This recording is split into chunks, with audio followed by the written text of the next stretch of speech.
त्रेता युग की बात है जब किष्किंधा के महाप्रतापी राजा बाली अपने बल के अहंकार में चूर थे। उन्हें स्वयं परमपिता ब्रह्मा जी से ये अद्भुत वरदान प्राप्त था कि जो भी उनसे युद्ध करने आएगा उसकी आधी शक्ति बाली के शरीर में समा जाएगी। इसी वरदान के बल पर बाली अजेय हो चुके थे और उन्होंने बड़े बड़े योद्धाओं को परास्त कर दिया था। यहाँ तक कि लंकापति रावण को भी उन्होंने अपनी कांख में दबाकर घुमाया था।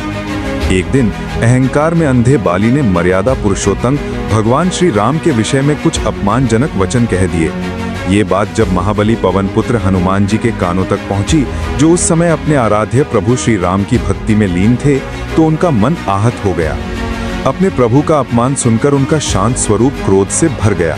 उनकी आंखें अग्नि की तरह लाल हो गई और उन्होंने एक प्रचंड गर्जना करते हुए बाली को युद्ध के लिए ललकारा। बाली तो जैसे इसी अवसर की प्रतीक्षा में थे। उन्होंने हंसते हुए हनुमान जी की चुनौती स्वीकार कर ली और अगले दिन युद्ध का समय निश्चित हो गया। संपूर्ण वानर साम्राज्य में यह समाचार अग्नि की तरह फैल गया।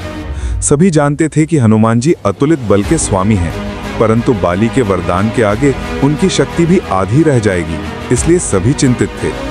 अगली सुबह जब हनुमान जी युद्ध के लिए प्रस्थान करने को हुए, तभी उनके समक्ष स्वयं सृष्टि के रचयिता ब्रह्मदेव प्रकट हुए।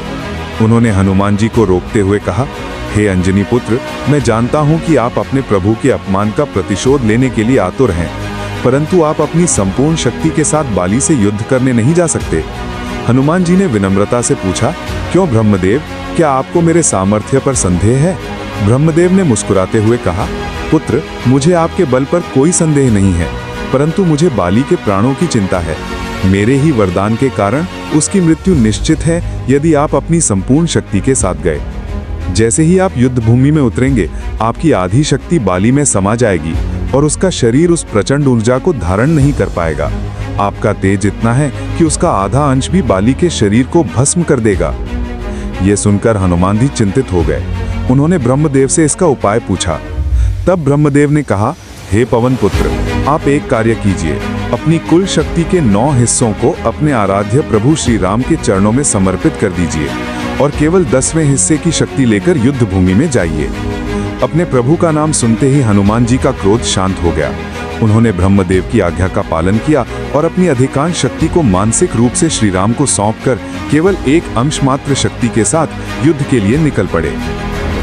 उधर किष्किंधा के युद्ध क्षेत्र में बाली अपनी विजय के प्रति निश्चिंत खड़े थे। जैसे ही हनुमान जी ने युद्ध भूमि में प्रवेश किया, बाली को अपने वरदान की शक्ति का अनुभव हुआ।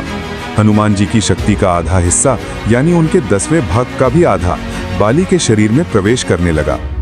परंतु यह क्या, शक्ति का वो छोटा सा अंश भी इतना प्रचंड और तेजस्वी था कि बाली का शरीर उसे सहन नहीं कर सका।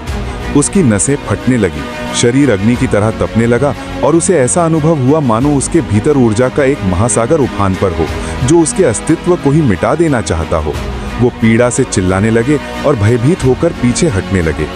तभी ब्रह्मदेव पुनः प्रकट हुए और बाली से बोले, हे बाली, जिस वानर को तुम साधारण समझ रहे थे, वो स्वयं रुद्र के अवतार हैं। तुम तो उनकी कुल शक्ति के 10वें भाग का आधा भी नहीं संभाल सके। सोचो, यदि महाबली हनुमान अपनी संपूर्ण शक्ति के साथ आते तो तुम्हारा क्या होता? ये सृष्टि भी उनके पूर्ण तेज को सहन नहीं कर सकती। ये सुनकर बाली का अहंकार चूर चूर हो गया। उन्हें अपनी भूल का ज्ञान हुआ और उन्होंने हाथ जोड़कर हनुमान जी से क्षमा याचना की। हनुमान जी जो स्वभाव से ही दयालु हैं, उन्होंने उन्हें क्षमा कर दिया। इस प्रकार एक ऐसा युद्ध जो प्रलय ला सकता था, हनुमान जी की भक्ति और ब्रह्मदेव की बुद्धिमत्ता से टल गया। ये कथा आज भी हमें सिखाती है कि सच्ची शक्ति अहंकार में नहीं, बल्कि विनम्रता और भक्ति में निहित है।